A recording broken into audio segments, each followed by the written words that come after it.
स्वागत है आपका एक बार फिर से बिहारी गुरुजी चैनल पर। इस वीडियो में हम लोग जाति आवासीय और ईडब्ल्यूएस सर्टिफिकेट से रिलेटेड जितना भी कन्फ्यूज़न है आपका, जो बिहार स्टेट 2019 के कैंडिडेट्स हैं जिनको डॉक्यूमेंट वेरिफिकेशन में जो है चाहिए ये सब चीज़, ठीक है, कब का बना हुआ होना चाहिए, कितना दिन इसका जो है वैलिडिटी रहता है, ठीक है, कहाँ से बनवाना है, किनको बनवाना है, ये सारा चीज़ जो है क्लियर हो जाएगा इस वीडियो में। सबसे पहले आप लोग सामान्य प्रशासन विभाग का ये लेटर देखिए, ठीक है। ये जो है आवश्यक सूचना जो है आरक्षण विषयक कुछ महत्वपूर्ण तथ्य पेपर में भी आया था, ठीक है। इसमें पहला पॉइंट जो है वो काफ़ी महत्वपूर्ण है, खास करके महिलाओं के लिए जिनका शादी हो चुका है, ठीक है। व्यक्ति विशेष की जाति का निर्धारण उसके पिता की जाति के आधार पर होता है, पति की जाति के आधार पर नहीं। तो जिनका शादी हो चुका है, ठीक है, उनको भी जो है अपने पिता के जाति के आधार पर, यानी कि उनके पिता के यहाँ से जो है आपको बनवाना है जाति प्रमाण पत्र से, ठीक है। दूसरा पॉइंट आप देखिए, जाति प्रमाण पत्र की वैधता जो होती है वो हमेशा बनी रहती है। जाति प्रमाण पत्र का वैधता, जाति प्रमाण पत्र आपका कभी का भी बना हुआ हो, उसका वैधता हमेशा बना रहता है, ठीक है। ऐसा नहीं है कि 1 साल या 2 साल के लिए वैलिड रहता है, हमेशा के लिए बना रहता है। तीसरा आपका देखिए, अस्थाई आवास प्रमाण पत्र जो होता है उसका भी वैधता हमेशा बना रहता है। अस्थाई आपका जो परमानेंट जो आपका रेसिडेंस है, परमानेंट आवास है, उसका जो प्रमाण पत्र होगा वो हमेशा बना रहता है, ठीक है, वो नहीं बदलता है। अस्थाई के केस में जो है, अस्थाई के केस में वो उसका 1 वर्ष होता है। चौथा है आपका आय प्रमाण पत्र का मान्यता जो है उसका भी निर्गत तिथि से 1 वर्ष के लिए होता है। इसमें आप लोग ध्यान देंगे, ठीक है, इसका जो है सिर्फ 1 वर्ष का होता है आय का। तो देखिए अब क्या है, यहाँ पर एक बार आप एक नज़र में देख लीजिए कि जाति प्रमाण पत्र का पीछे आप देखें कि जाति प्रमाण पत्र का वैधता जो है हमेशा आपका बना रहता है, आपको बार बार बनवाने का ज़रूरत नहीं है। दूसरा है आवासीय, तो अस्थाई आवास का जो आपका प्रमाण पत्र है वो भी हमेशा बना रहता है, इसको भी बार बार बनवाने का ज़रूरत नहीं है।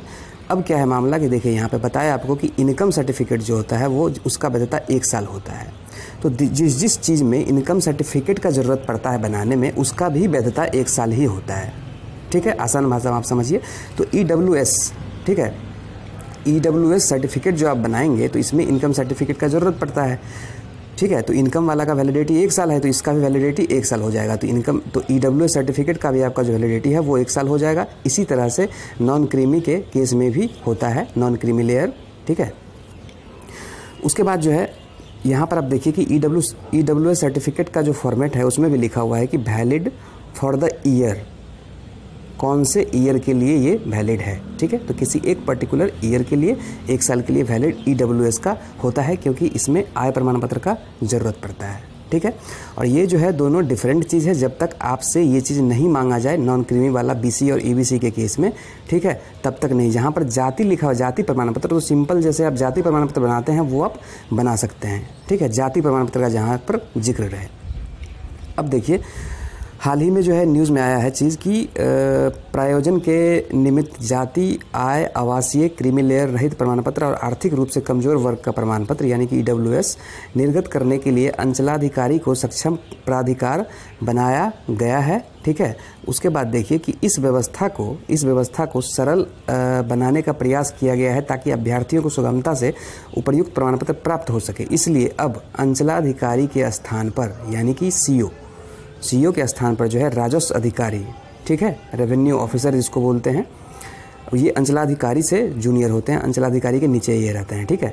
तो राजस्व अधिकारी द्वारा निर्गत उक्त सभी प्रमाण पत्र पूर्ण रूप से मान्य होंगे। तो पहले जो है सीओ लेवल पर जो है मान्य होता था, सीओ लेवल पर जो है बनता था ये सारा सर्टिफिकेट, अब जो है आप राजस्व अधिकारी लेवल से ये बन सकता है, ठीक है।